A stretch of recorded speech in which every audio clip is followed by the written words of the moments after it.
That's all right.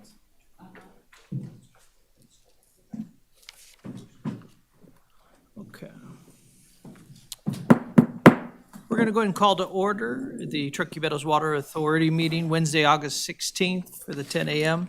I do have to apologize ahead of time. My doer is going to end up running most of this meeting today. I have a family thing that I need to be a part of here pretty soon, but let's go ahead and get this started, so hopefully we can dive into our first action item. But let's start with roll call. Anderson, Here. Andriola, Present. Dare, Here. Dewar, Here. Hill, Here. Reese, Here. alternate Hebert, Here. Zimmerman. Here. Caviglia. Here. We have a quorum, Mr. Chair. And if we could have the Pledge of Allegiance, let's go ahead and stand. And Ms. Hill, you want to join? You want to lead us? Would you like to lead us? Oh, yes. I pledge allegiance to the flag of the United States of America and to the republic for which it stands, one nation, under God, indivisible, with liberty and justice for all.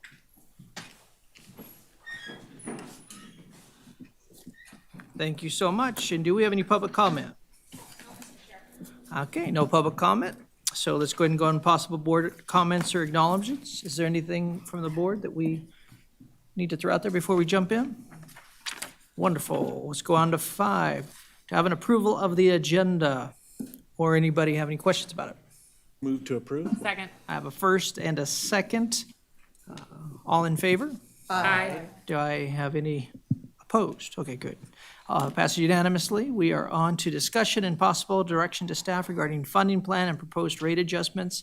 And I think you're going to enjoy, approval of minutes. I missed one. Approval of minutes for the June 21st, 2023 meeting of the Toma Board of Directors. So moved. I have a first and a second. All in favor? Aye. Aye. Any opposed? And that passes. Now we're on to the fun. Discussion and action and possible direction to staff regarding funding plan and proposed rate adjustments. Matt, your eyes were perfect. You're like, nope, I'm not coming. So go ahead and dive in. This conversation is very important. I know that we do have some new people on the board and some alternates and stuff, but I think you'll find the explanations are given. I think they'll be able to bring you up to speed pretty quickly on where we're at, and I think there's some good options here, so. Yep. Thank you, Mr. Chair. Members of the board, Matt Bowman, I'm Thomas CFO. For the record, I have with me today Thomas Topfer. Thomas is with PFM. You haven't seen Thomas in a while, but Thomas has been working with Toma for about 10 years, so a huge help for us on the financial planning efforts, and happy to have him here today. So we're going to move through this presentation pretty quickly. There's a lot of background information. It's good stuff, so use it for reference. It all ties into what we're doing today. So with Thomas's help, we developed a 10-year financial plan, which is really the basis for making rate adjustments. As you know, we implemented our last scheduled rate adjustment of 2.5% in June of 2023. So that's why we're here today, to talk about future rate adjustments. Ultimately, we're going to ask the board to approve the proposed rate plan. I want the board to know that this was presented to the Standing Advisory Committee at the August meeting, and they did approve the recommended plan, which we'll get to in a minute. If the board approves the plan, we will go through a public process, which includes open houses. We'll bring it back to the board for formal adoption, and then ultimately the rate adjustment would occur in June of 2024, the first of the planned rate adjustments. So we're going to go into the presentation here. We're going to start on slide 10. Again, I'm going to skip over some of the background information. So I'll give you a second to get there. So within our funding plan, one of the primary drivers is operating expenses. And so this slide presents that information looking forward 10 years, salaries, wages, benefits, and services and supplies. I want to point out a couple of larger increases on salaries, wages, benefits in the first couple years of the plan. As I've talked about before to this board, we've added some staff, and there is a staffing plan that underlies these adjustments, filling some gaps, building some redundancies that were much needed, and also some overstaff for some pending retirements. So that's why you see some larger increases there, and then it levels off after that. On the services and supplies side, I do expect some inflation relief, and that's why some of the earlier years are a little bit lower expected increases on services and supplies. and then it sort of stabilizes going forward. The next slide, another driver in our funding plan is capital expenditures funded by ratepayers. So this does not include any growth-funded capital. The way we modeled this in the plan is the first 3 years are capital expenditures that are specifically driven by our CIP. So we presented the CIP, it was approved by the board in the spring, and that's what the first 3 years of this plan represent. Beyond that, we tie the expected expenditures to depreciation expense, which is expected to increase about 1.5% each year. This slide's important, so I want to touch on this. This slide is looking back. So the last 2 slides were looking forward. This slide's looking back. This is historical spend on salaries, wages, and services and supplies. And then that bottom table is historical rate increases. The total historical rate increases during this time period were 10.5%. Inflation over the same time period was about 23%. So right there, TUM was a bit behind on just keeping up with inflation. And I would say a bit behind, it's pretty sizable deficit. So I think that's important to understand as we move through this. The last slide I'm gonna talk about here real quick is just our debt service. And so this is a useful slide because it shows what TUMWA's future debt service looks like. And that's a big component of our rate adjustments in our funding plan as well. I'm going to turn it over to Thomas real quick to touch on a couple of things. Yes, good morning again. So I want to start with a look at your legal requirements. So in your existing bond documents and loan documents, you're required to maintain rates and charges at levels sufficient to generate revenues after operating expenses to cover your debt service by 1.25 times. That's the senior lien debt service. If you include your state revolving fund loans, that has to be at least 1 times coverage. Additionally, you have legal requirements to fund reserves. There's an operating and maintenance reserve of 1/6 of operating and maintenance budget. You have a renewal and replacement account, a rate stabilization account as well that's required by the bond documents. And go to the next slide. You'll see on the top the restricted reserves based on those bond documents adding up to about $34 million, and below are reserves that are required according to your board policies. We'll refer to these reserve levels in the funding plan later. Going to a look at financial health. You have rating agencies that evaluate the credit quality and the financial health of the authority every year. Moody's rates you at AA2, which is their 3rd highest rating level.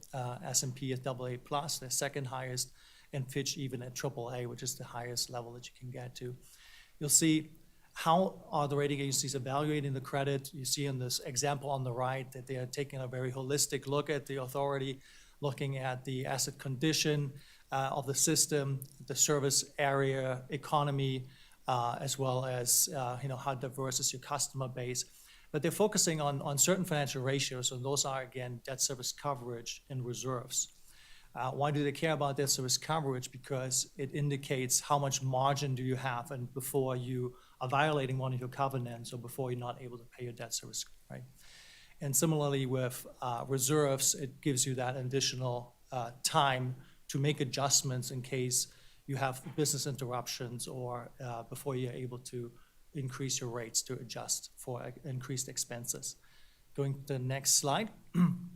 The bottom table shows you the criteria for these different rating agencies, and based on that, we recommend that TUMWA adheres to at least a 1.5 times debt service coverage ratio in their planning process in order to really maintain those strong credit ratings and maintain strong financial health, as well as to maintain your reserves at the policy requirements. Going to the next slide. Here, the next few slides show you a summary of the latest rating reports of each of the rating agencies. This is Moody's as an example. You see the strengths and challenges and what could move a rating up, but focusing on what could be jeopardizing your rating, your financial health really. You see on the bottom right, those 3 items. One is a deterioration of liquidity and reserves. One is a weakness or weakening of debt service coverage. And the third one is not implementing rate increases when it's prudent to do so. What does that mean? That's when you have a structural deficit and you need to really adjust rates before in order to make sure that you have sustainable financial health of the organization going forward. Going to the next section of affordability, we took a comparison here of the TUMWA's rates on the very left in blue compared to a number of Western water utilities, and you see in this peer comparison that your rates are relatively low in this comparison, and you've been able to manage for a long time rates to make sure that they are affordable for customers. With that, I hand it back to Matt. Okay. So what we're going to look at now is some numbers. And so there's a lot in this table, but what I want you to focus on are the two lines that are colored. The first line is all-in debt service coverage. The second line is unrestricted cash. And so what you're looking at here is if there were no rate increases. So this is sort of the baseline scenario. This next slide shows those two items represented visually. The first section is debt service coverage. The top line, the line in sort of red, is what would be policy requirement, or 1.5 times. The blue line is the actual forecast. So you can see it's really just not sustainable. Cash balance, same thing, not sustainable. Again, that's with no rate adjustments. Now, two scenarios that I have here. The first scenario, we'll call it scenario A, is 5.25 rate increase in the first year, 4% in the second year, 3.5 in the third year. So that's fiscal 24, 25, and 26 with an index-based adjustment going forward. So we've modeled that at about 2.5%. And this scenario uses no rate stabilization funds. So what that looks like on the charts, you can see the blue line again is the forecast. So we do stay above our policy requirement, and we sort of stay in that 1.5 times to 2 times window, which is kind of a nice place to live. I think that's a good spot. It's healthy financially, but also it's not too healthy. We're not too high. You can see in the bottom slide the cash balance also stays above the policy requirement. The second scenario I want you to consider is scenario B. So this scenario, 4.5%, 4%, and 3.5% in fiscal 24, 25, 26. This scenario does use rate stabilization funds. So rate stabilization fund was established a few years ago, for those that don't know, just for times like this when we want to reduce rate increases but still maintain financial health and stability. And so the way that we've modeled this scenario is $4.75 million used from the rate stabilization fund over the first 2 years, and then we would replenish that fund over the following 3 years. So we'd use it in 24 and 25, we'd replenish it in 26, 27, and 28. It'd be fully replenished by the end of fiscal year 28.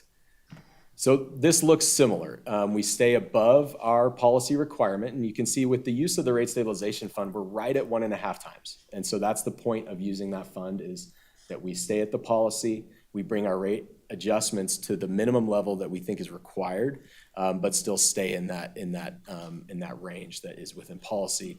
On the cash balance, same thing. We do stay above policy, with one small exception. In 28, we do actually dip slightly below policy, but I'm not concerned with that as far as planning goes, because that's 5 years out, and it's right at the minimum. So I'm not too worried about that, but we stay above the policy. So I think that's a good scenario there. This slide just summarizes the scenarios. So yellow and green in both charts are the two scenarios. You can see they are pretty similar. However, I think what we're going to recommend is scenario B, and I think that's an effective use of the rate stabilization fund with reasonable rate adjustments that I think keep TUMWA in a healthy position. So I do have to go. Let me just share a couple things, and then I'll hand over the conversation to y'all. But I appreciate you, one, is hearing what a lot of us keep talking about is how and when do we use this rate stabilization. If I had a preference, I like the idea that it's not just our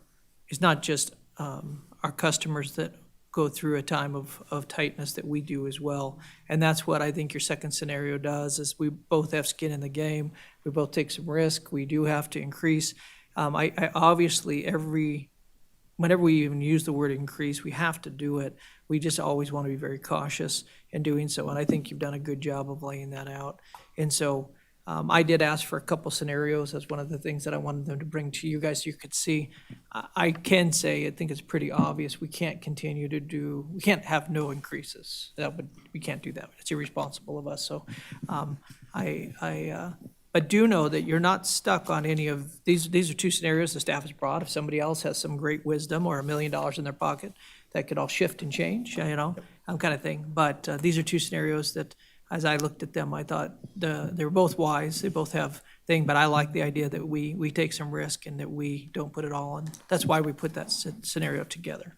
So with that said, I am going to have to go. I apologize. I'm going to hand this off. got it. But that kind of tells you where I'm leaning or where I'd vote, if that helps. Thank you. All right, thanks so much, Mr. Chair. And I'll take over from here. I'll just add that for those that are newer to this board, that the concept of a rate stabilization fund actually came from one or two board members, is where it started. I mean, we had great conversations at the board about how to deal with rate increases, and that was one of the ideas. And then the staff moved forward and figured that out and made it, we all voted, that was a great idea to set it up. And can you just tell us a little bit about how the stabilization fund works? Like, where does the money come from to go into the fund? Sure. Yeah, so the fund is established based on an estimate of, it's 3% of estimated revenues over the next 3 years. And so there's about $11.5 million in the fund as of today. And so that money is considered unrestricted cash for TUMWA, although when we plan, we separate it out so that we know we're accounting for that money and that we can use it going forward. One important thing for the board to remember is, and it was in one of Thomas's slides, this fiscal year, fiscal 2023, and I've talked a lot about how challenging this year was financially from inflation and specifically electric power costs, chemical costs also hit us, but that spring and the wet and cold weather, I mean, we saw about a $6 million reduction in revenue in the fourth quarter. And so part of what the rate stabilization can be used for, per our bond covenants, is to meet our minimum of 1.25 times coverage. We can access that fund to meet that minimum if we have certain situations that occur similar to what we had this year. Our debt service coverage estimated for fiscal 23, because we're still closing the books, is about 1.4 times. So that's lower than the board goal, and it's getting, I would say, uncomfortably close to 1.25 times, which is our bond covenant requirement. Okay, so 1.5, nice to, that's our goal. Yes. 1.25, must have it. If we're short on funds, go to the rate stabilization fund to make the difference. And then for our newer board members, can you put this $6 million in context? So what's the overall revenue we would expect to get in a year? Yeah, I think we had budgeted about 113 million. Okay. So you could think of it as it's nearly 6% of total revenue. And so so our total budget, you can think of it as a little more than $100 million. And so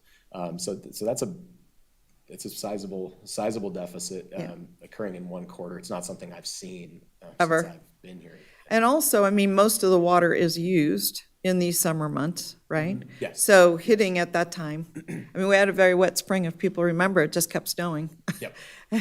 Every third day or something. And I know that from a gardening perspective, we were very late planting, and I tried to plant too early, and I lost my first round. But yes, we weren't using water. Yeah. So, all right, so, yes, our executive director. Just one other comment, Chair Doer. It's not just the wet springs, but it'd also be a drought where we call for conservation that impacts revenues. So we kind of get it on both sides of that spectrum. Yep, thanks, John. And if I might, I want to wrap with this is the last slide of the presentation. I think this is an important one.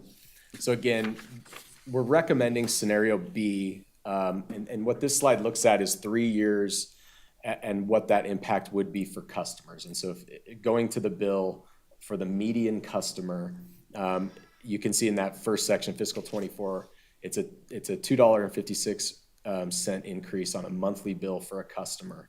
The total over those 3 years, and that's in the summer, the total over those 3 years is $7.11. So I think that's important to understand what the actual impact, because we, as Chair Dare mentioned, we don't take rate adjustments lightly, and we don't want to increase rates unless we have to, and it's prudent to do so. The last column in this table, total difference to scenario A, what that shows is really what the use of the rate stabilization fund is doing, and it equates to about 50 cents per month over those 3 years in savings. So one of the other things that we looked at was, what if we used more rate stabilization fund to try to bring those increases down even further? And you can think of it as about $1 million of additional use of the rate stabilization fund results in about 0.25% lower rate increase. So what I believe is that what we've presented in scenario B is a responsible use of the fund, and it's effective. And for some of the reasons we talked about, that fund is important to maintain a healthy amount. And so I don't recommend using more of it than what's been proposed. But that's to give you some context about how using more of it could impact the proposed adjustments to rates. So 2 things on the rate stabilization fund. One is that just to recap, I believe you said we have $11 million in there? Yeah, Okay, About so 11 and a your half. recommendation would be to use 1 million of that, my recommendation's 4.75 million. 4.75 million? Yes, yes. Okay. So the 1 million. 1 is million if per we year. used more. Oh. So we'd actually use 3.75 in fiscal '24 and then $1 million in fiscal '25. Okay. And then we repay that back Yeah. over the next 3 years to, in essence, make sure we don't drop below 1.5 times through use of that. And then just to recap, I don't think you fully answered my question about where does it come from. So when rates are paid, Yes, they are calculated to have a little extra that goes to the rate stabilization fund, and then you transfer that into the rate stabilization fund. So, I mean, we're basically collecting in advance, is my understanding, Yep. and putting it into a savings account yep, for a dry day or a wet day, depending. that's right. Right? Yeah, right. And so it's there, but we anticipated this, and, this was a tough decision. I'm realizing that only probably Mr. Anderson was on the board with me at that time.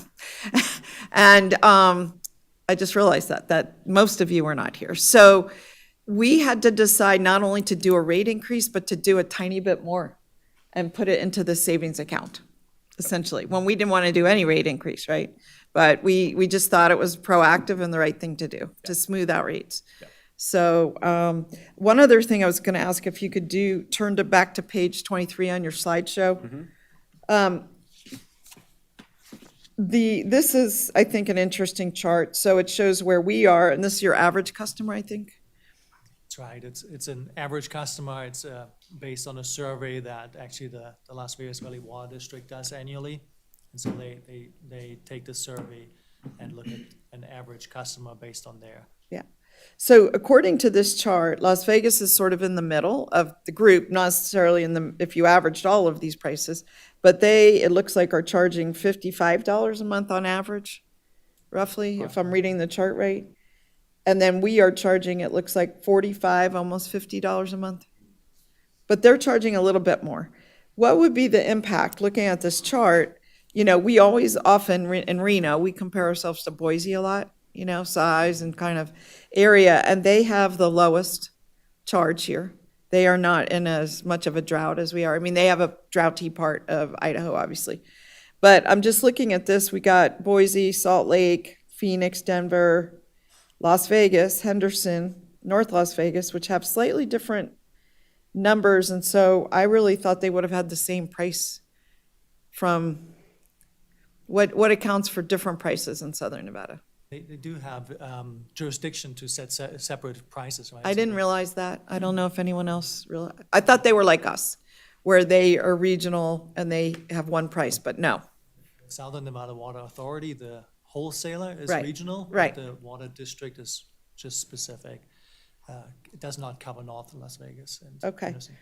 And so what would this do, your proposal to this chart? Where would we end up being? Is it closer to 60, 55? Yeah, I think if we go to that last slide. Yeah. It would put us closer to, another $2.56. So 7-11 over the 3 years. So it would put us closer to, what do we have here? Yeah, closer to 55, 60. I think one thing, and Thomas and I have talked about this, we're not the only ones that have been dealing with inflation. So I think if you looked at this chart in 3 years, I think everybody's going to be moving up comparably to what Tom was doing. So the highest being Santa Fe, Portland, Colorado Springs, and the lowest being Boise, Salt Lake. So anyway, I think it's good to know where we are in Nevada and like kind of dive into this chart a little bit, relatively speaking. And I mean, I have to say, we are more water rich than Southern Nevada.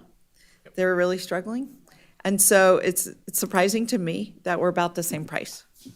So, Yeah, I think one thing for the board to remember, and I didn't learn this my first year at Tumwa, but I've been hearing about it more, is the makeup of our system and the topography that we operate in is very challenging from a pressure zone and a maintenance standpoint. And so I think that's pretty unique. And I think even if you looked at, say, Boise, I think our topography is even different geographically from the different elevation and pressure zones that we do have to maintain as a system. So I think, just all things considered, it's hard sometimes to compare when our system is very complex for that reason.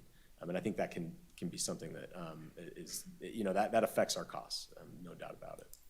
so we're in a bowl, but we are surrounded by mountains, and growth is in up on the foothills, and we're having to put in, bigger systems and pump uphill. Ms. Hill? Thank you, Madam Chair, and thank you, Mr. Bowman.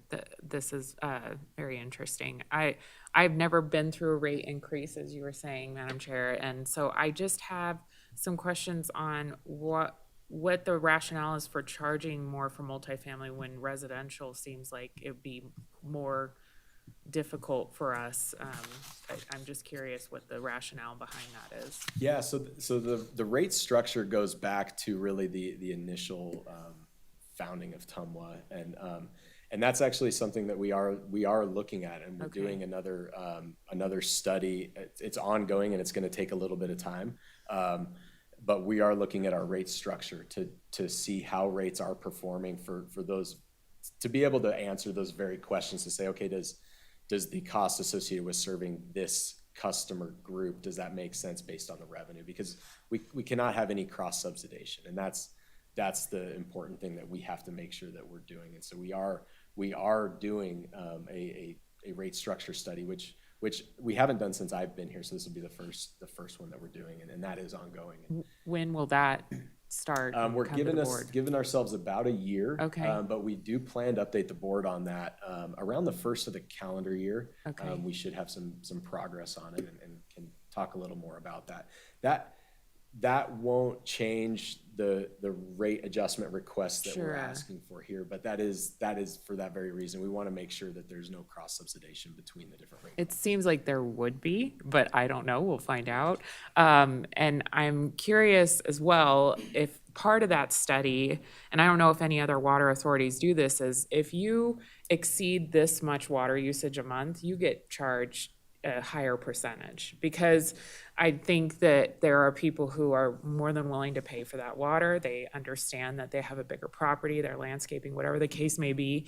But also, I just don't want our workers to subsidize, because that's the concern. And I was speaking to an economist last night at this EDON event, and she had me a little concerned about, how folks who are, living paycheck to paycheck are going to be struggling over the next year or 2 years. So just with the debt that folks are carrying right now. So I appreciate that you're looking into that, and I really look forward to hearing that update so we can support our working families as well as part of this. And Mr. Bowman, before we go on, because next is Mr. Reese, but I wanted could you answer one of her questions, which is, do we or don't we have increasing block rates?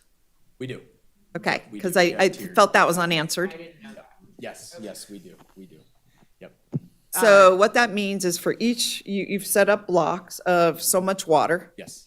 and there's a lower, middle, and high, I think. Is there three? Yep, it's a progressive tiered structure. So yeah, if you hit that third tier, you're going to pay a higher rate per 1,000 gallon. And we're looking at that as part of the study That's too, to part of make the study, sure. yeah.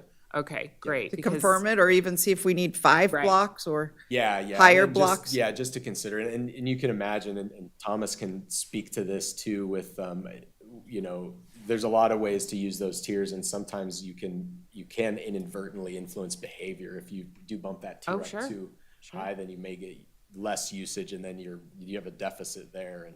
Las Vegas Valley Water District just put in a sort of more of a penalty tier because they need to conserve water. That's something that they just did pretty aggressively. And then one other question she asked, which I don't think that you might have answered, which is, she said, she basically pointed the finger at the issue that if we come in with a rate increase and then the results of your study come in and they show that the apartments are subsidizing, multifamily subsidizing residential, then we might have to rejigger those rates. Yep. Give the apartments a lower rate, but then that would mean bumping up the residents and further. So if we enacted a rate increase and then they had another rate increase because of this adjustment, that's something we have to be very careful of. So, Mr. Reese. Ms. Hill, did you have some final comment? Oh, okay, thank you so much. First of all, Mr. Bowman and Mr. Topfer, and I hope I'm pronouncing that correctly, excellent presentation. It is complex stuff, and so that you are able to present it to folks who maybe are not as numerically inclined as you are is an important part of the work that we do, because we have to communicate the issues to our clients, and doing that is sometimes challenging without the type of support that you've offered. So thank you to both of you for the work.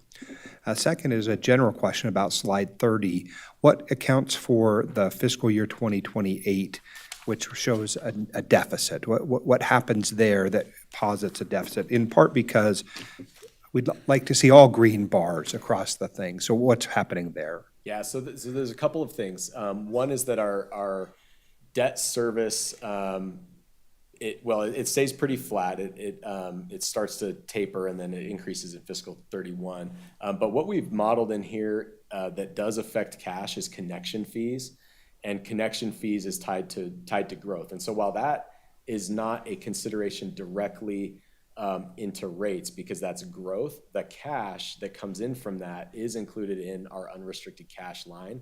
And so we've seen lower connection fees just in fiscal year 23, and we've taken maybe a conservative or realistic approach as to what that might be over the next 10 years. And so we do see that sort of begin to taper just a little bit, stabilize, and then it slowly starts to come back up. So that's part of it. Also, capital spending stays pretty consistent there. And so if you look at so there's not one thing, Mr. Reese, to answer your question, but you can see that the cash sort of begins to drop if you look at slide 31. And Well, we're essentially paying for future years with past savings, is what it looks like to me, because you go from 138.7 down to 112 in a pretty precipitous decline. That's exactly right. And part of what we've seen is, again, related to connection fees, is we had a few years of This flat. unbelievably high connection fees that they were continually exceeding budget.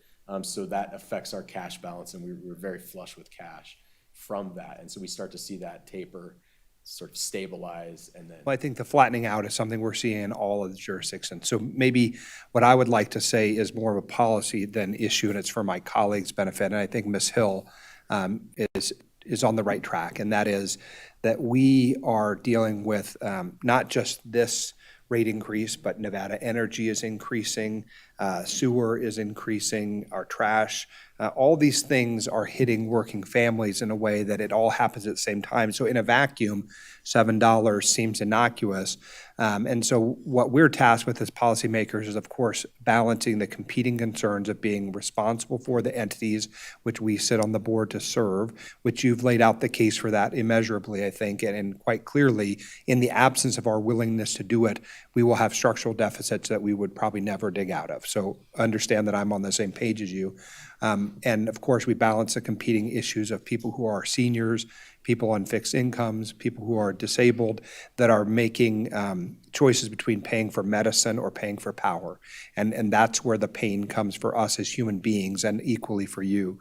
So my question then leads into a concern about what we have as an entity to help people perhaps that are negatively impacted in a way that is so meaningful to them that they have to apply for assistance. So in other jurisdictions and other boards that we have the privilege of serving on, there are always some small dollars that are allocated to, we'll call it, Lifeline rates. yeah, lifeline issues and things like that. Is there something in our budget because I'm not recalling the budget connection at this moment, that would help us to point to the fact that there are ways in which people who are making those hard choices might apply for a hardship? We don't administer anything as TUMLA for that. Part of it is our rate structure is sort of set up to where that minimum usage is at the lowest tier of the base usage. As you use more, it's progressive, so that's part of it. We look to outside programs as much as we can, one being the WASAP program that the state is doing right now, and I think they're just applying for a 6-month extension on that program as well. From What is TUMLA's that? We don't know what that is. So WASAP, it's funded through the federal HHS as part of their, excuse the acronyms, the LEHWAP program, which is low income housing, something. And then the WASAP is water and sewer assistance program that's administered through the Nevada Department of HHS, Health and Human Services. So that program is phenomenal because we get customers that might be behind on their bills, and we can point them to that program and they can apply through them. It's almost like a centralized clearinghouse. And then that program pays TUMWA directly on behalf of those customers. And they will even pay ahead on some of those customers. They'll take care of their arrears.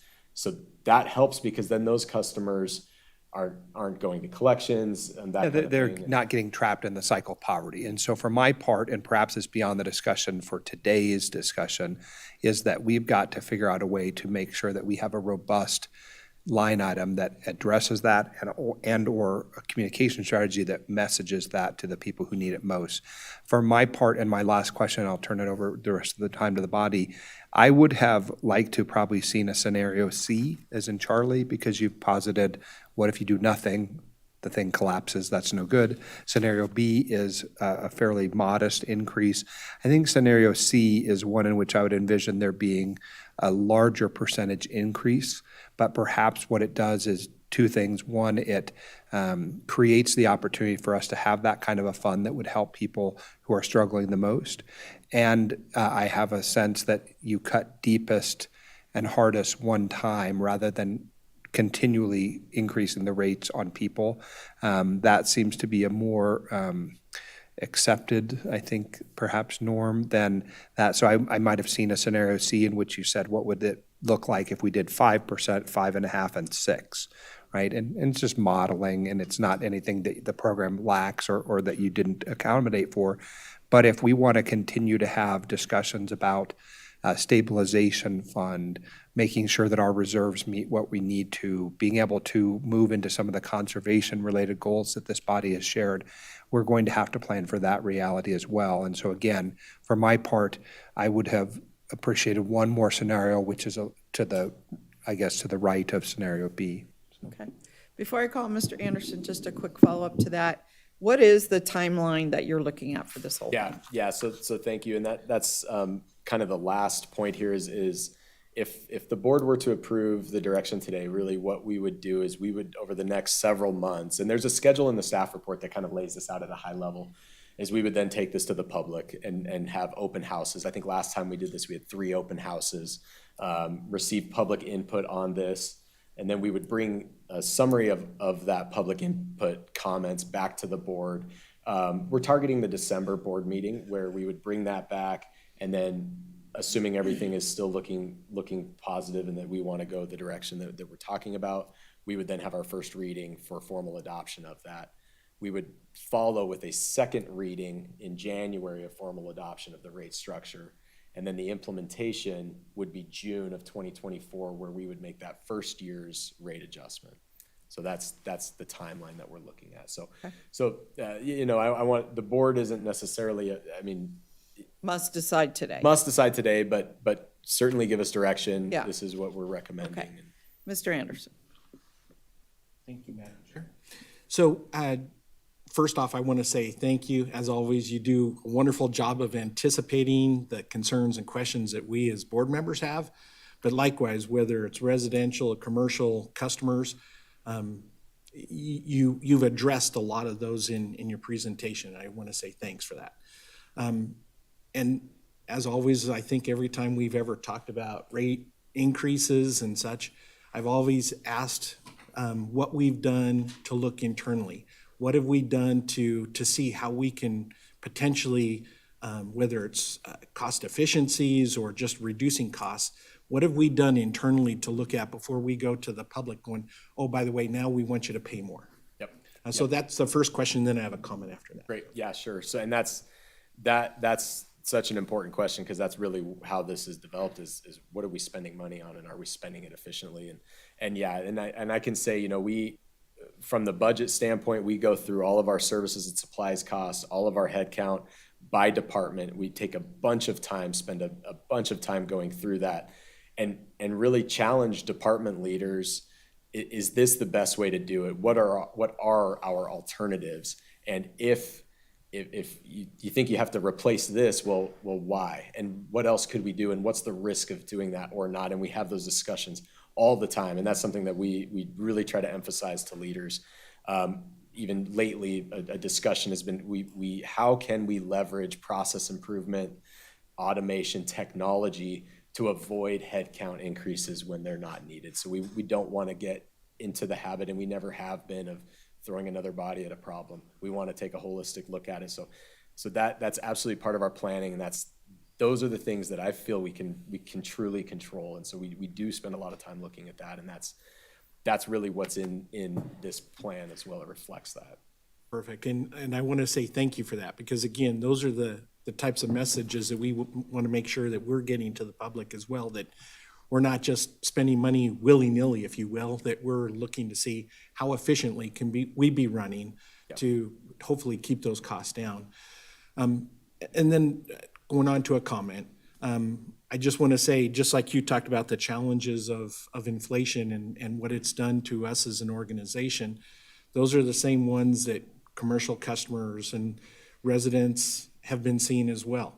That everyone that I've talked to, including me in my life, is you're kind of playing catch up, because that inflation hit so hard, so strong, and we saw it go up so high, that a lot of us saw our budgets go out the window with what we anticipated in our expenses. And with that, I just want to say I like the scenario B, because instead of going out there with a larger increase and adding fuel to the situation for these others, that we're taking internally some of the resources that we have to be able to offset that revenue difference. So I just want to say, I think scenario B is the best option. And yes, to do nothing would not be a good business practice for this organization. So I just want to say I support that. Thank you. Thank you, Mr. Anderson. And just a follow-up too, it would be useful to us to have, besides your words that say, oh yeah, we're looking at efficiency all the time. It would be good to give us a plot, let's say going back over the last 5 years, of personnel to production. So we're selling so much water, and how many personnel is it taking to get there? All parts of the house. And then we can see, is the rate of personnel per unit of water staying the same, going down, increasing? It's a different way of looking at it, and I know I'm just picking on personnel, but that is typically the largest cost, although here we have a lot of equipment costs, well drilling, much more so than, let's say, at one of our cities, where 85% of our costs are personnel. Right. Here, I imagine. It's about a quarter. Which? About 25% of our cost is personnel. Personnel, very different than back at our home jurisdictions. So maybe we also need to see other operating costs per unit of water, so we can see with our own eyes what you're telling us. Yeah. Okay. All right. I think Ms. Andriola, did you have a question? Ms. Ebert, any follow-up? I like option B too, but before we get into picking options, I think since I realized it was only me and Mr. Anderson, can you, in the last 10 years, which I've been serving on here 9 years, can you tell us when we did the last major rate increase? And what I remember is that we did it, and then it was like a phased, and we also gave some, so the board understands, we gave some phased directions so that if certain metrics were hit, we would automatically do like a cost of living increase or whatever you want to call it. I believe we voted on it, but we kind of pre-programmed it. So we knew what was coming over, I want to say a 4 or 5 year period. Can you just recap that so that people have some context? Yeah, no, that's a great question. So in 2016, we started, that was before I was here, but we started presenting to the board the plan, and we were looking at a 5-year rate plan, and that 5-year plan included the first 2 years to be implemented in it was May of 2017, the first 3% increase. So the plan was to go 3%, almost sort of like guaranteed or more fixed, and then evaluate the next 3 years of 2.5% increases after that. And so what happened is the first 2 years of 3% increases went into effect. So that was 2017, 2018, and then we had a slide in here on it, and then we skipped 2 years. So we had no rate increases for 2 years. Part of that was COVID because that fell into that time frame. And then we did 3 years of 2.5% after that. So it was a 5-year plan. We stretched it out over 7 years. But every year we came back to the board to say, here's what's coming, here's the funding plan. And we did this in the fall. We said, here's the funding plan, here's a 5-year financial forecast, here's the planned rate increase in the spring. And for 2 of those years, we said, board, we don't think we need this. And so we didn't impose a rate increase. And I'm glad you brought that up too, because I've talked about beyond the first fixed 3 years of rate increases, what I would like to do is tie ongoing rate increases to an index. And so if we end up using CPI, I think Las Vegas does this, they use CPIU. If we did that, we would still come back to the board every year, just as we always do with our funding plan, and we'd say, here's the plan. We estimate the inflationary increase to be whatever, 2%, 2.5%, 3%, whatever it is. We think we need it, so allow us to go forward with it, or you know what, we don't think we need it. We've had better revenue over time. We've remodeled, because we reforecast every year, and I like looking at 10 years, and I like doing it every year because we can shift things as we go and make sure that we're constantly looking back. How was our forecast? Did we nail it? Did we miss? What did we miss? So that's kind of a little background there, maybe more than. Okay, so I think that's important. Well, I'll get right to you. But in summary, that was 11% increase over 7 years, straight up, not compounded, like would be more appropriate, to internally calculate it. But we actually enacted 11% of increases, and that was 1, 2, 3, 4 increases. Yeah, I think it was actually, on the slide, it's I believe it's 10.5, but then we had another 3% that's not on the slide. Oh. This was actually 13.5, I believe. 13.5, or do you mean? Over 7 years. Yeah, so, but, I mean, we got to take that in for a minute. Over 7 years, we've had to increase essentially just straight up 13.5%. So that's significant, I think. Yeah. It's more than 2 and 3 in the numbers we're talking about, and 5. I mean, it's pretty significant. Yeah. And then what you're saying now is that you'd be looking at 2, I think I heard you say 2 3% increases again. So we would be looking at 4.5 in the first year. 4.5. Yep, 4.5, 4, and then 3.5 over 3 years. 4.5, 3, sorry, 4.5, 4, and 3.5. Okay, so then after that, you're saying CPI, but tell us what CPIU is. That's just a commonly used index, and to be honest, I don't know that we would use that. We would find an index that makes the most sense for us based on our structure, based on the makeup of our costs, and we would use that. So, but it would approximate CPIU. Well, I just want to restate this. So 4.5, 4, and 3.5 is 12% over 3 years. We did 13.5 over 7 years. So it's pretty significant. Yeah. I mean, I don't want to miss the moment here and just sort of slide over it. Okay, other comment, you had a comment, Ms. Hill. Thank you, Madam Chair. And to Councilman Reese's point about another scenario, because of this timeline that I'm looking at again, could we look at a scenario D that would be bumping the implementation another 6 months in order to incorporate whatever that study that you find at the end of this year? would, the outcome of that study would be, because I would hate to message about rates and then have them change again. It just seems like, could we bump this 6 months and do it all at once? And what would that look like? And maybe that would be irresponsible, but, and as a board, we should discuss that. But if we could look at that, that would be helpful for me to get my head around that. Yeah, and I think that what we'll find is that the rate increases we're asking for will still be needed whether or not we make any structure changes. Oh, no, no question. I'm but not yeah, saying that they're yeah. not. I'm saying if there are as part of that study, I think we need to be thinking there possibly could be changes to the rate increase again, and we're doing it in another 6 months. I just don't know if maybe it makes sense to do it all together. And the messaging part of my mind is thinking, like, if we could, show our constituents we've done the work both on showing how we're structurally operating and that we're doing a responsible job there, and then also that how the fees are structured. We've done a lot of analysis there, and then we're looking at these fee changes with all of that information. And I'm just assuming that would take another 6 months. I have no idea, but just curious if we could look at that as well as part of a board discussion, future board discussion.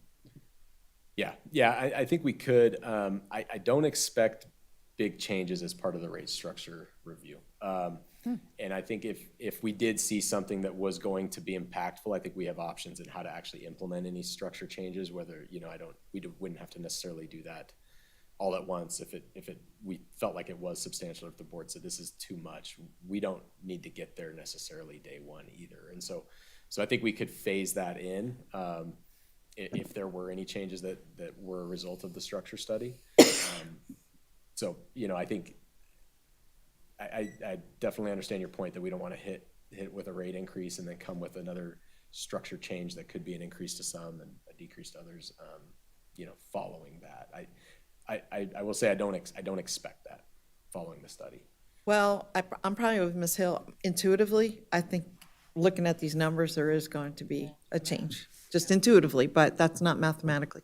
Mr. Reese? Well, and my point to add to it is not so much about the numbers. I think they'll bear out what they'll bear out, but it's more about the aggressive nature of the timeline you've identified in the staff report, in part because you'll be having, you said, I think, 3 workshops, but those workshops will be occurring then in like November and December. And I think most people are probably inclined to be spending time with their family during the holidays rather than participating in workshops. So I'm just suggesting that maybe the timeline, given that you've presented here, might have to be pushed out a bit in terms of when I think it would be most effective and gain the most public input, because we want to have public participation. And my guess is that's not going to really happen for you in a robust way until maybe February. And again, I'm just positing what human nature tells me. So I just want to make sure that if we can accomplish both goals by pushing our timeline out just slightly, maybe 6 months or so, I think you'll have accomplished what we're all sort of inclined to do and see the timeline unfold in an iterative manner. Sure. Yeah, and I guess I'm envisioning the workshops taking place sooner than that. If we did get approval today, I'm meeting with some staff tomorrow to start talking about how we're going to structure the workshops and basically get them going. So I'm hopeful that would occur sooner than that. And I think last time we did this process, we did it in even a more compressed time frame. I think probably maybe too compressed, but we did this whole process over the course from this type of meeting to implementation over the course of 6-7 months. So we're a little longer there, but yeah, I understand that point. Well, and one of the challenges too is when you said take effect in June, and I'll just share to the board, one of the challenges is when take effect. So when you put in a rate increase in June, that's the beginning of this high water use period. And I remember that, if I recall correctly, we were wrapping up our meter program, installation program, and I think we were going to 100% meter data versus flat rates. Yep. And that was going to hit at the same time, just like this other study. So we were coming off flat rates, which meant that people that were using a lot of water, and I'll give an example, it could have been for larger water users, flat rate price was like 100, 120.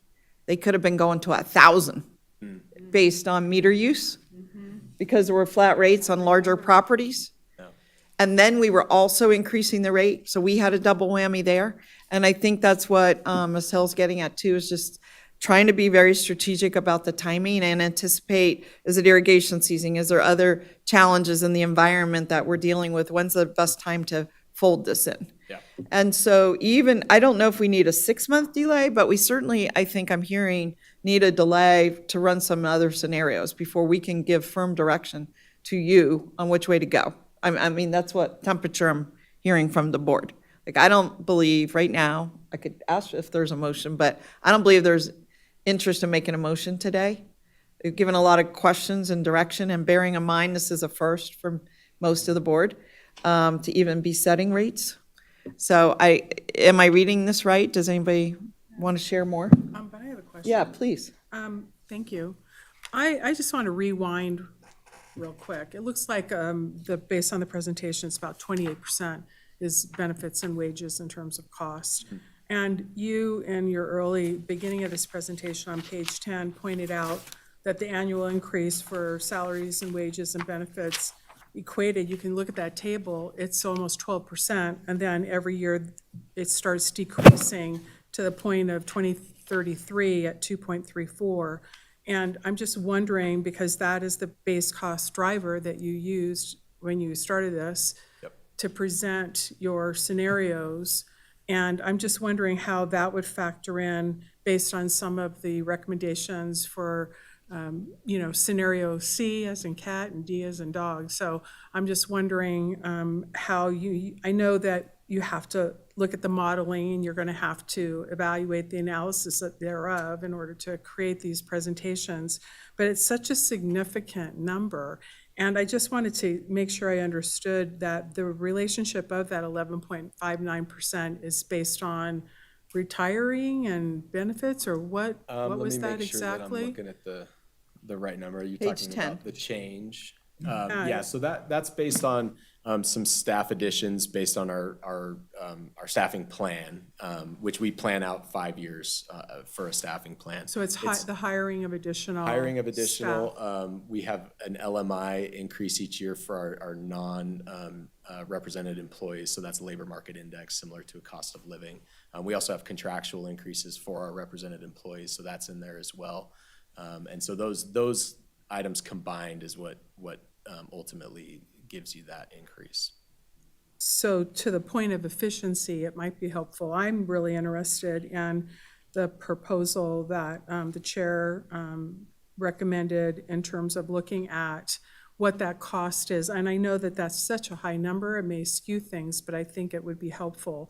Also, the historical piece, even like maybe 5 years, for instance, would be helpful in looking at a comparison, because I too agree in terms of, when the rate increased, for those of us that, felt that, it was in some cases significant.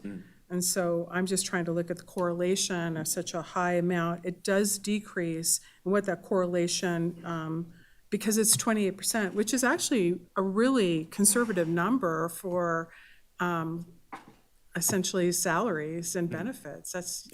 For a business, that's a very conservative number. I think most businesses would enjoy that 28%. So I'm just trying to kind of get my head around that, and then how that would equate to these increases. Sure. Yeah. So- And yeah, I've got a note here, and we'll bring back some information on that. I think changes to that, again, because it's only 28%, it's not going to move the needle too much in the broader picture. I think capital debt service and services and supplies are big components of our budget as well. And so I think any changes to staffing by itself, it's not going to make too much of a difference. Or overall cost per unit of water. I mean, that's, I think, what we're I getting think it'd be really helpful. right? And also, just in terms of CPI, I just want to remind you, I mean, last year, as I recall, this past year, that was 7% roughly. That's a big jump in 1 year, just to automatically go into effect. So I would not be supporting, and I remember we had these conversations at the board before, is if we do have a big cost year, how do we spread that out over a couple of years to blunt the impact? Yeah, and what we would do with that is we would establish some guardrails, meaning there would be a floor and a ceiling. And so if it was higher than, say, 4%, we wouldn't go above 4%. If it was lower than 1%, we would still say we're going to do 1%. I got you. So yeah, we wouldn't be subject to those massive swings like we just saw for that Right. very reason. So is there any, would anybody like to summarize? I mean, I could. My sense of it is we need some more information. Cost per unit of water, a scenario C, a scenario D. Is anyone like to have them model anything else right now? I'm going to get with you during the interim and see if there's anything else we should model. I got to think this through a little bit and see if both of those scenarios, because it could end up being a compromise of all the scenarios, and you might have to run, we might give you direction at the next meeting and it's not fully formed, and you would still have to do calculations to figure out what that looks like to fit into your, and then we've also heard, how about let's not do public outreach during November and December, which I totally agree with. So if you can get it done before, or we might have to do it in January, February, so that might delay implementation, but maybe it wouldn't. If implementation's not till June, Yep. we still can probably meet that schedule. And we also heard delaying, scenario D being delaying, syncing up these two studies, right? So is there any other guidance, direction we want to give to the board? I don't think a motion's appropriate here, but just the guidance. I guess I'd want a little more specific guidance, I Okay. think, and maybe we can talk in the Okay. interim of the two scenarios to look at. I'm not sure I'm totally clear at what additionally we want to Okay, specifically. why don't I look at here. have Mr. Reese explain scenario C? Yep. And then Ms. Hill explain scenario D. So thank you, Madam Chair. For my part, what I would have liked to have seen is something more to the right of the 4.5, 2.5, only because I'm suggesting that either A, your rate study is going to bear out that it needed to be higher to begin with, or B, that there is some room to provide for adequate resources for people who are most economically impacted in a way that would be consistent with some of the state programming, so that we wouldn't be just cutting as low as we could, but slightly higher than what was originally proposed. It also gives us a way to compare the sort of charting that you've done, right? It allows us to forecast it, because we can then tell our constituents, look, it potentially really should have been a little bit higher because we see the negative on the one slide.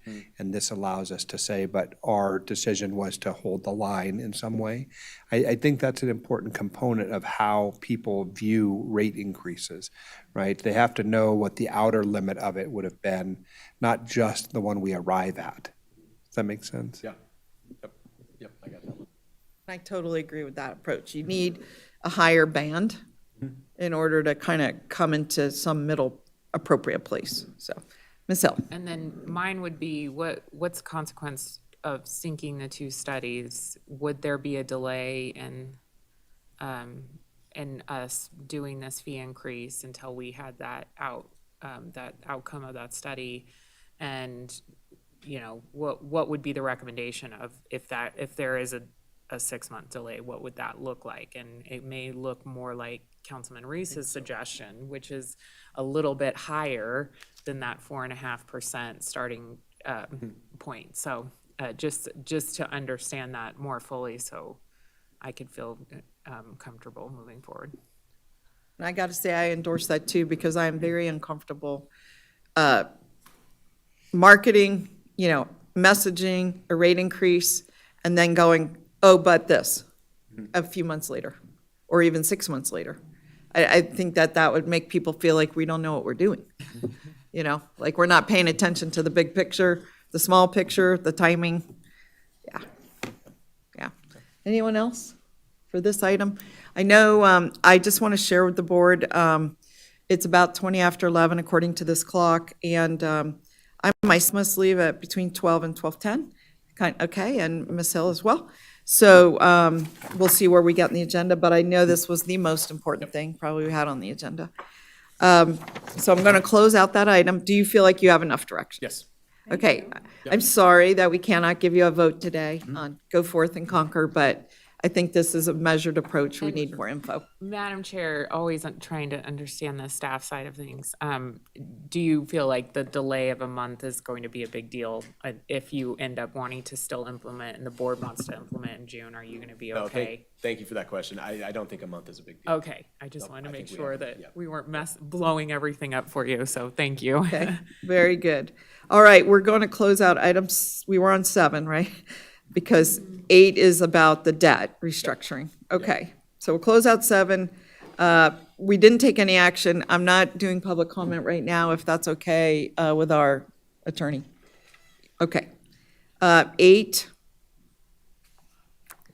You know, unless there was someone wanted to comment on this at this time, I mean, we care about that. Do you know, Sonia, was anyone scheduled? Okay.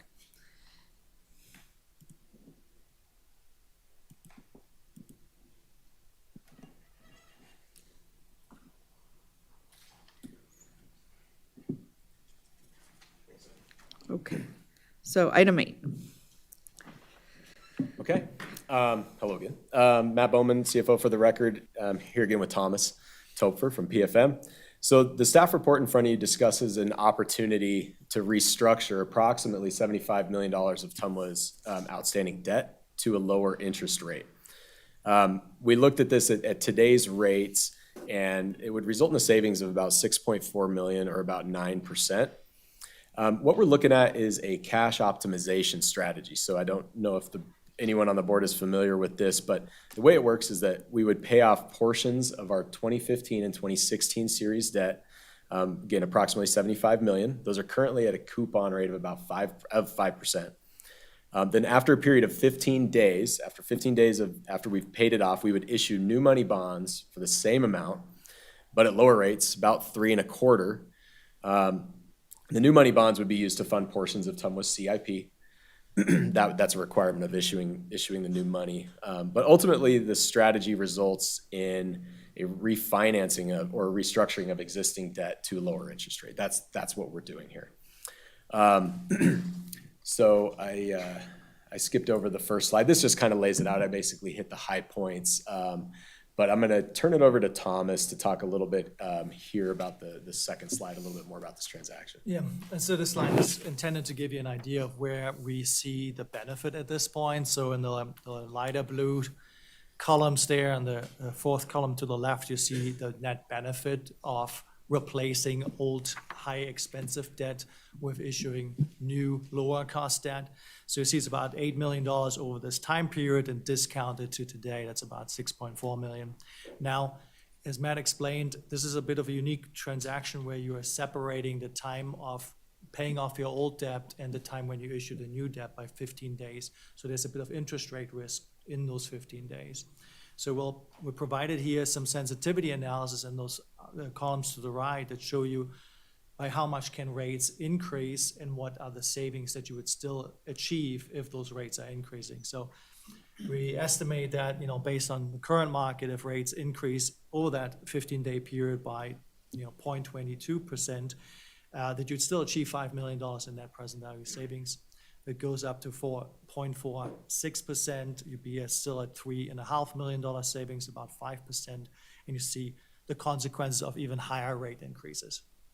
So we looked at historical rate movements over the last really year and a half, when we saw the Federal Reserve increasing rates dramatically.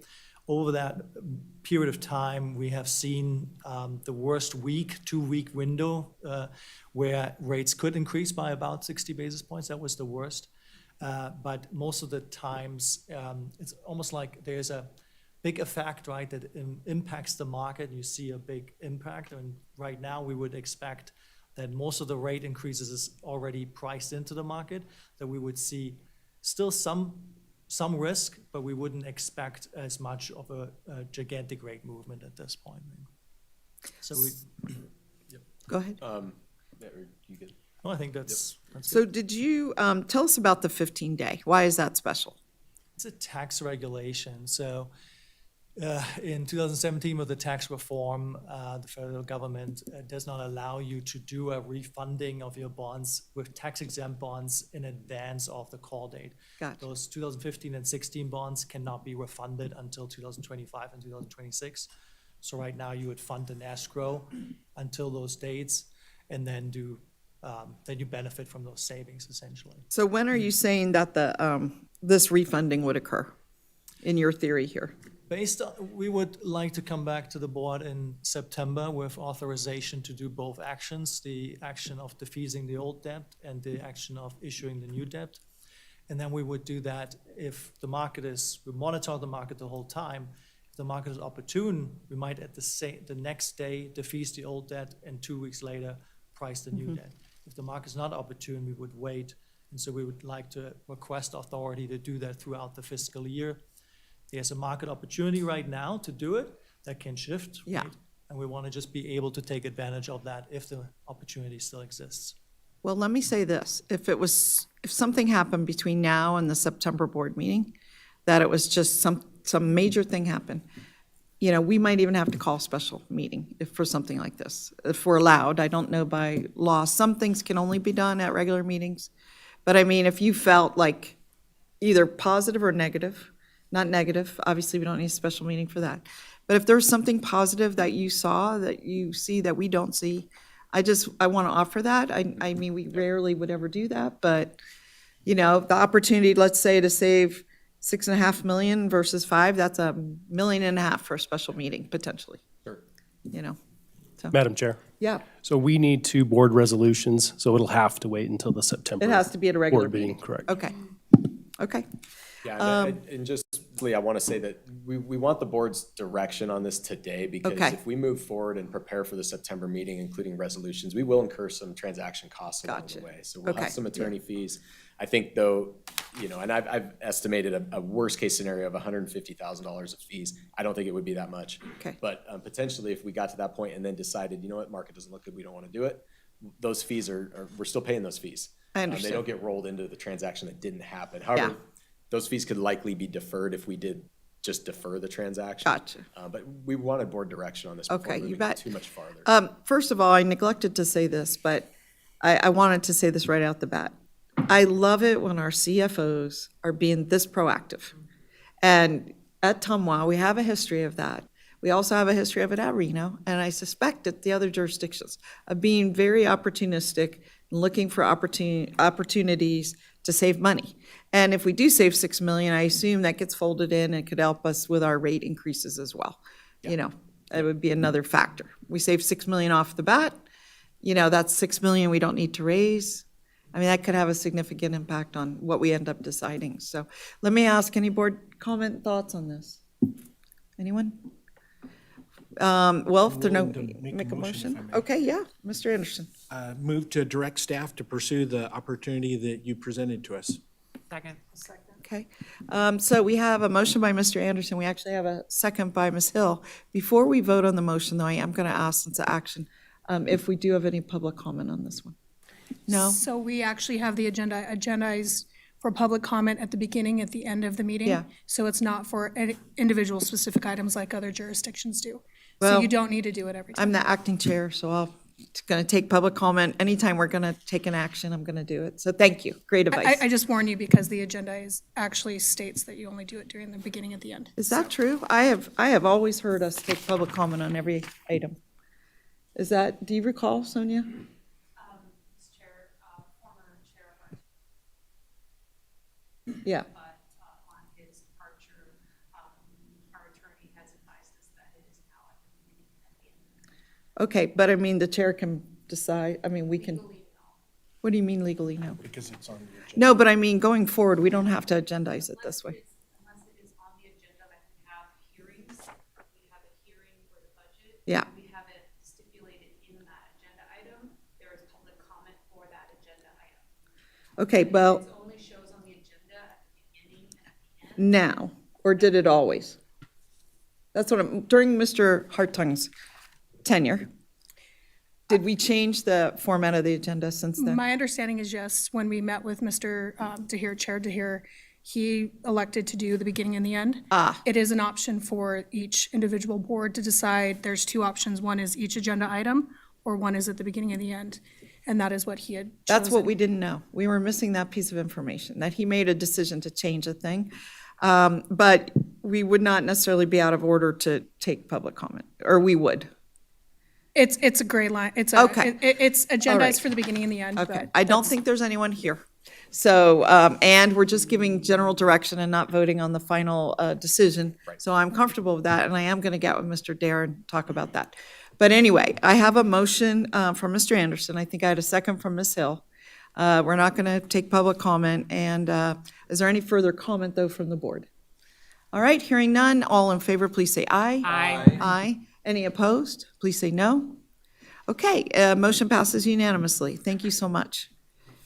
And sorry for that confusion. I didn't know we had a change. So, been here, like I said, for almost 9 years, and we've taken comment on every item, so. Okay, we're going to move to our final potential update, which is number 9, update and presentation on the Truckee River Basin Water Management Options Pilot Study. Mr. Hawk. And I noticed we didn't get a report from you today, Mr. Hawk, on our water supply. Yeah, there's not a whole lot new to report. I mean, Okay. my report, if you already know what's going on. So that's. We do know what's going on, but you will report Yeah, next month. We could touch on that real quickly if. I think it's not on the agenda, but no. So I just didn't know what this pilot study was, and we missed you. You usually give us a great update at the beginning of the meeting. Yeah, so good morning, Madam Chair, board members, Bill Houck for the record. And so this update is about the Water Management Options Pilot Study we started 3 years ago. And just briefly though, water supply update, all the reservoirs are chock full. I mean, Stampede's 99% full. Everything is just brimming still. Lake Tahoe came within 0.8 of a foot of filling physically.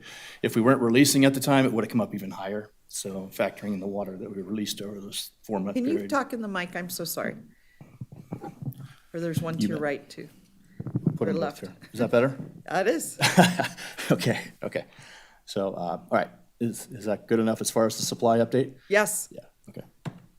So this is a quote from the Tumwa team when we submitted a proposal for this water management options pilot, and I'll start with this. So one of the greatest challenges for water managers over the years has been the inability to be able to adapt to extremes in wintertime precipitation from year to year with the constraints on how federally owned reservoirs in the Truckee River system must be operated for flood control. And with the looming possibility for a warmer wintertime temperatures under uncertain climate, where snowmelt runoff may begin shifting earlier in the season, it's critical that new policy be developed which will provide the flexibility needed to effectively manage the upstream reservoirs for both flood control and water supply in the future. Wintertime flood control operations for the upstream federally owned reservoirs are governed by the U.S. Army Corps of Engineers, what's called the Water Control Manual. It was published in 1985. It basically dictates how the reservoirs must be operated in the wintertime, Prosser, Boca, and Stampede, to maintain adequate flood space during the winter months. Managing for water supply was kind of an afterthought. Really wasn't a priority when this document was drafted. So this manual really does have shortcomings, suffering from outdated hydrology, obsolete rule curves for filling, mandatory minimum flood space requirements. I would say overly conservative maximum flow targets through Reno. We're not allowed to release, discharge, or evacuate the reservoirs if it will trigger flows through Reno over 6,000 cubic feet per second. And it also has very inflexible rules that apply year after year regardless of the hydrology, dry and wet years. The same rules apply. Here's a map of the Truckee River system. You can see Boca, Stampede, and Prosser in relation to Lake Tahoe. So the current flood control policy, I would say, is overly constrained and very inflexible. By November 1st of every year, regardless of whether it's a dry year or wet year, we must have 50,000 acre-feet of flood space reserved between those 3 reservoirs. Reservoirs cannot start filling again until the earliest April 10th. Even in a dry year when we have no snow up there, we can't start filling until April 10th. It's really problematic. And on the other flip side, during big years, due to what's called the snowmelt parameter, high snowmelt parameters, some of these reservoirs, when we have massive snowpacks, we don't even fill them because the flood control diagrams won't let us begin to start filling till June. So, and in a year like this, reservoirs may have to spill water during fall drawdown when there's absolutely no risk of flooding after a solid winter. For example, Stampede Reservoir has been, I would say, spilling water since August 1st. Wow. Between the tribe and the Bureau, it's a joint decision to get down to the minimum flood control levels by November 1st. Now, this water is all going to Pyramid Lake, but it's the timing of that water and making the most efficient use of it, which doesn't make sense. They're basically sending water out right now to get down to the flood control levels when they wouldn't be otherwise. And no one needs it now, you're saying? They don't need it right For now. spawning, for Correct. water supply? Correct. It's just, We have to get down and make 22,000 acre feet of space in Stampede, and the only way to do it is to start releasing now, because we had a really big snowpack here. So we've been discussing, amongst my colleagues at the Water Master Office and the Bureau for many, many years, the problems with operating under the current flood control policy. Really weren't able to do much about it. The Army Corps moves really slow. But we saw a grant opportunity in 2019, summer of 2019, and we wrote a proposal and submitted the grant. We're awarded this grant through the DOI, the Bureau of Reclamation's Water Smart Basin Studies Program. The MOA was signed the following summer, establishing the terms, and it's been about 3 years. And we finally got modeling results in, and what I'm going to present are some preliminary results. The final draft should be out in December. So the goal of this, what we're trying to do is give the Army Corps sufficient data and reason to rewrite the water control manual to today's standards. So the goal is to evaluate ways to reoperate the federally owned upstream reservoirs in the wintertime in order to provide much needed flexibility to optimize storage for water supply and fisheries while not increasing downstream risk of flooding. The objectives, and there were 4 main objectives. The first and foremost, the primary one for Tumwa, maximize the number of fluorescent rate days or the amount of fluorescent rate water in storage. Fluorescent rate water is the water that's used to make that required rate of flow at the California-Nevada state line. So if we can capture more of that water, we have more days of normal river flows. We wanted to maximize flexibility during fall drawdown, maximize flexibility during spring refill, and of course, reduce the risk of downstream flooding. There were some other objectives, but they're kind of ancillary to those main goals. So water supply and flood protection are really inherently opposed when you look at it. Flood control, you want to keep as much space in the reservoirs as possible. Water supply, you want to keep as much in storage as possible. So they're really hard to balance. This study attempted to determine a more flexible flood control criteria without causing additional flood risk. So Tumwa's engineering consultant, who worked with us every step of the way on this, created an optimizational algorithm. It's called an MOEA, multi-objective evolutionary algorithm, specific to this project to aid the technical team in determining the optimal trade-off between water supply and flood control and those other objectives. As you can imagine, there were many possible solutions. In fact, there were tens of thousands of solutions. What this MOA did was whittle it down to the top handful of solutions that made the most sense for balancing that water supply and flood control for the parties. The parties, again, were Tumwa, the Federal Water Master's Office, the Troy Administrator, the Bureau of Reclamation, California Department of Water Resources, the Pyramid Lake Paiute Tribe, and TURFMA, the local flood agency. They were all along every step of the way, as has been the Army Corps of Engineers. So what we came up with, the preferred alternative, we have determined a preferred alternative. And this alternative, required flood space would be variable. It would flex depending on if a flood event was forecasted and the stream flow snowmelt runoff forecast for the year. In dry conditions where no floods are in the immediate forecast, the basin would only need to be drawn down minimally, leaving space to capture more water. And in wetter conditions, floods in the immediate forecast, the basin would be required to evacuate flood space ahead of storms to protect against flooding. In this way, we're adaptively managing the reservoirs with what's called forecast-informed reservoir operations, using the latest technology and data from Weather Service, real-time forecasts coming in. This will provide a lot of operational flexibility. And you can see that here in this graph. If you look at the broken line, that's the current way that the 3 reservoirs are required to be operated. By November 1st, you can see 50,000 acre-feet of space is required. What this shows is in the yellow on the bottom line, in a dry year, you would only be required to have a minimum of 15,000 acre-feet of storage, free space available. And depending on the hydrology, somewhere in between there, it would flex depending on the hydrology. So just to be clear, the yellow would be the new operational? It would be somewhere in there. The required flood space would be somewhere between the bottom and the top of that line. So one of the things we really wanted to look at as far as this alternative would be an extended fall drawdown period. Normally, when you have too much water in the flood space, you have to begin drawing down no later than October 1st to get down by November 1st.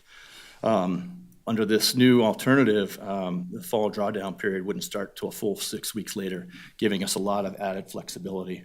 And what that means, reservoirs will remain higher into the fall. It would follow more of a natural hydrograph.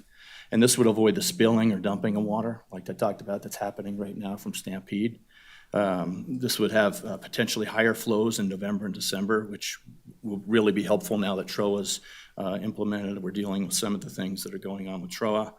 This would provide TUMWA additional opportunities for credit water storage operations and potentially allow us to retain more of that water into the following year, and all the while achieving the same objective as we had under the current operations. And one of the other things that this preferred alternative allows us to do is fill reservoirs earlier in the spring. So allowing reservoir refill into the flood storage space to begin earlier and a steady rate in dry and early years of a drought will really be helpful to capture that early runoff, basically storing early runoff during low snowpack years and warm springs. And conversely, in big runoff years, as I mentioned, sometimes current rules don't allow the filling to begin until June, and this is too late. And sometimes there's been a number of times in my career where Prosser Reservoir hasn't filled because they wouldn't let us start filling until June, and it was too late.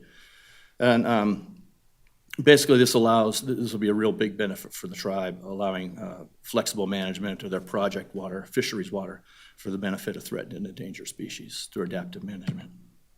So the benefits to TUMWA through this additional operational flexibility allows us to capture and store more fluorescent rate water coming into in the early years of a drought, protection against unnecessary spill, more opportunities to establish credit water drought reserves, potentially additional carryover capacity. And in a potentially future changing climate where runoff is projected to occur earlier in the season with continued warming in the Sierras, this preferred alternative will provide us the flexibility we need to capture and store that water for later use. Here's an illustration in this graph. You can see we had whittled it down to the top 5 alternatives.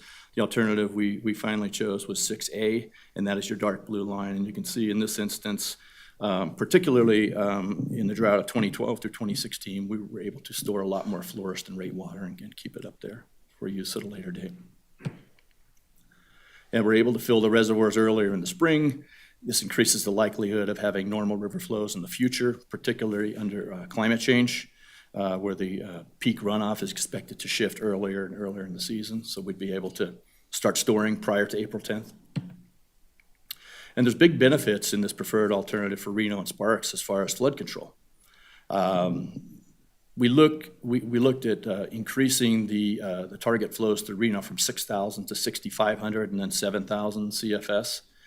And what this allowed us to do was more efficiently evacuate the flood space, get the reservoirs down quicker. And that has the net effect of reducing the peak discharge through Reno and Sparks during major flood events. During first and second events, sometimes you have one flood after another. Big benefits to Pyramid Lake Paiute tribe under this preferred alternative as well, where they would be actually able to capture substantially more storage and keep it up in the reservoirs throughout the year. And it would help them meet lower river flow targets at Nixon, at the Nixon gauge, particularly in a drought, as this example shows. So to wrap it up, in summary, this preferred alternative, which is, I would call it an institutional change. We're not building anything. We're not, we don't need any capital improvements. We're just taking what we have and operating it more efficiently. This will provide us the operational flexibility we need to effectively manage the storage for supply and flood control in the future under climate uncertainty, adaptively managing these reservoirs. As the amount of wintertime flood space required will flex or vary based on these new revised guide curves and the latest snowmelt runoff forecast and real-time weather projections. It's called FIRO, Forecast Informed Reservoir Operations. So the benefits to the agencies, again, Reno and Sparks as far as flood control, tremendous benefits. We're able to evacuate the reservoirs quicker. We're sending down a little bit more water through Reno and Sparks prior to an event, but still at safe levels. TURFMA was with us the whole way, and they've done some flood analysis studies. This reduces the peak discharge during flood events. The benefits to Tumwa, as I mentioned, additional fluorescent rate water and storage, particularly coming into and through the early years of a drought, able to hold that water and use it during later years. Protection against spill, enhanced opportunities for credit water storage operations, improved credit water capacity, carryover capacity. It really provides us a mechanism to capture this earlier runoff due to a potentially warming future climate. And big benefits for Pyramid Lake Paiute Tribe, as I mentioned, to higher end-of-year storage and the ability to meet their downstream flow targets and have higher flows in the lower river through Nixon. So with that, I'll take questions. And so, again, the final report should be out in December. It's pretty complicated. There's gonna be a lot of detail in there. This is really, really high level, but hopefully it gives you an understanding of where we are and what we've Well, been it doing. really does, and I have to compliment you. I mean, having worked myself on the flood side of this thing and watching actions happen that didn't make sense but were required, per our operating agreement, this is remarkable that we're finally here to change this, because this scenario has been in place, I want to say, since the 60s, 50s? It has. This has been a problem This we've been dealing same, with for a long time. it's a 50-year-old plus scenario on how to manage a river when we have so much more information. There is. Now we have TROA too. And we have TROA. We have TROA. We have all these changes. other improvements that were made in the river system, like the new Virginia Street Bridge, the removal of these rock and rubble irrigation dams, which backed up water and increased the water surface elevations. All of these improve. In fact, Stampede was raised 11 and a half feet 5 years ago. All these improvements have been made since this water control manual came out in 1985. Now we have TROA too. 85. Yeah, it was published in Okay, 1985. So, 85. and it doesn't reflect But it that. probably took 10 years to get to 85, I'm sure it did. So. And they were using hydrology from the Yeah, 40s and 50s. That's and what I'm 60s saying. too. So a question, though, for you is to implement this. So the study comes out. They have to enact a rulemaking to change, or just is the study, like a new manual be produced? What? We're hoping that this gives them justification for a rewrite. They will take all the modeling that we did, that the parties did, kind of take it back and do their own modeling and no. verify it. So and it's vet it. still a several year. It's going to be a process, and I wouldn't, best case, maybe another 3-4 years from now, we could expect maybe them starting to rewrite the water control And is manual. the Corps? The Corps, the Army Corps. But we did apply this spring, and we have applied already for next spring for a deviation. So that they will give us the opportunity to operate under It'd be these like new a rule curves variance? we developed. Like a interim variance that we Exactly, could potentially exactly. do before the new manual's Exactly. done? So we Okay. could show them, hey, this works, and they could buy off on it and Okay. potentially speed the process along. Pretty amazing. Comments from the board? Yeah, Mr. Anderson. Likewise, I want to say thank you for all the work that's been done by you, all the other stakeholders in this. This is awesome. The one thing I wanted to mention is hit a little bit more on what you talked about on the environmental or climate changes and the modeling that was done. I mean, out of all those scenarios that you presented to us, if I don't remember correctly, possibly all of them, if not at least most all of them, said that we were going to be seeing changes, just like you referred to in your report, that we're going to be seeing more rain and it's going to last longer than what we've seen historically. And that's making this critical that we adjust accordingly on how we store the water and release it. And I just want to say, this is exciting. I was going to ask a question on, now what would the forecast be on the timeline, but you answered that. I think it's awesome if we could get the variance, because I know you've said all along, the Corps of Engineers works at their own pace, and I know we've been patient for a while, that we may have more to come, but hopefully that variance program works. I think that's awesome. So thank you. Great Thank you, and I just want to, say thanks to the other parties.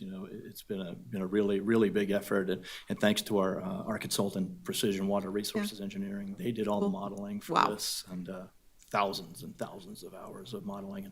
And thanks for bringing up that point about climate change, because that's where this is really going to pay off in my mind in the future, is when we're all gone, and the climate continues to change. That's where this is going to pay really big dividends.